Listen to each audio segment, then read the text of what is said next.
Few Americans have revolutionized their posts the way Curtis LeMay did. He was instrumental in developing bomber tactics and taking the Air Force from an arm of the U.S. Army to a military branch of its own. He was a bold personality at a time when that was exactly what the world needed.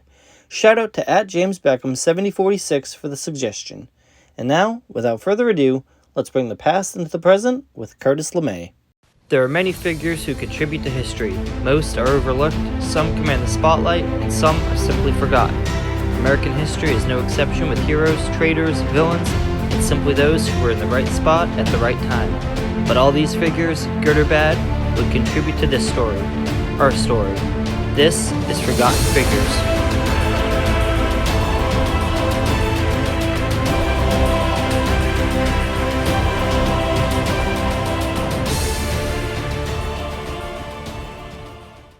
LeMay was born on November 15, 1906, in Columbus, Ohio. He would go on to attend the Ohio State University, graduating with a bachelor's in civil engineering. He then entered the U.S. Army Air Corps as a flying cadet in 1928. After completing pilot training at Kelly Field in Texas, he was commissioned a second lieutenant in the Air Corps Reserve. The following year, he had earned a regular commission and assigned to the 27th Pursuit Squadron at Selfridge Field, Michigan. In 1937, he transferred to bomber aircraft, and here begins his legend. In an attempt to prove the usefulness of air power, he challenged the Navy to a military exercise. The Navy would hide the USS Utah somewhere in the Pacific, and the Air Corps would have to seek and engage it. The fog and inaccurate coordinates kept the Utah afloat, until LeMay found it at the close of the exercise and dropped 50-pound water bombs from an altitude of 400 feet. The Navy claimed the Utah could have avoided the attack had they known he had found them. And so, the exercise was conducted again the next day, with the Air Corps somehow being more effective in targeting the battleship. It should have provided a fair bit of foreshadowing, as 4 years later it would be sunk on December 7, 1941, in the Pearl Harbor bombing.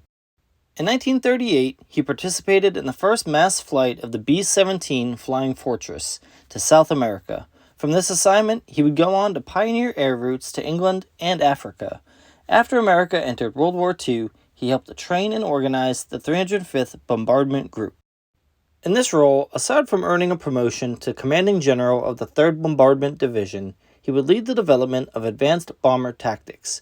These would include pattern bombing, that is, bombing a target from a number of aircraft in a predetermined pattern to produce the maximum effect, and combat box formations, designed to protect heavy bombers from fighter attacks while simultaneously concentrating bombing on a target.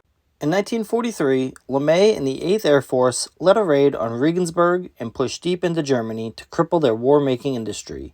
The following year, he was transferred to the Pacific Theater, directing the B-29 activities of the 20th Bomber Command. This would include targeted raids into India and China. Soon, he would take control of the 21st Bomber Command in the Mariana Islands in January 1945 with a headquarters in Guam. Here, he originated the low-altitude incendiary bombing runs. The goal was to bomb targeted Japanese cities and force the nation to surrender through fatigue before MacArthur's planned invasion. During this time, he was also the Chief of Staff of Strategic Air Command in the Pacific. At the conclusion of the war, LeMay piloted a B-29 from Hokkaido, Japan to Chicago, Illinois, with minimal issue. He then went back to Europe, commanding U.S. Air Forces and directly overseeing the Berlin airlift of 1948. He was also the head of U.S. Strategic Air Command from 1948 to 1957, at which point he served a 4-year term as the Vice Chief of Staff. In 1961, he would serve as the U.S. Air Force's 5th Chief of Staff before retiring in 1965. 3 years later, he would run alongside controversial Alabama Governor George Wallace as a third-party candidate in the 1968 presidential election.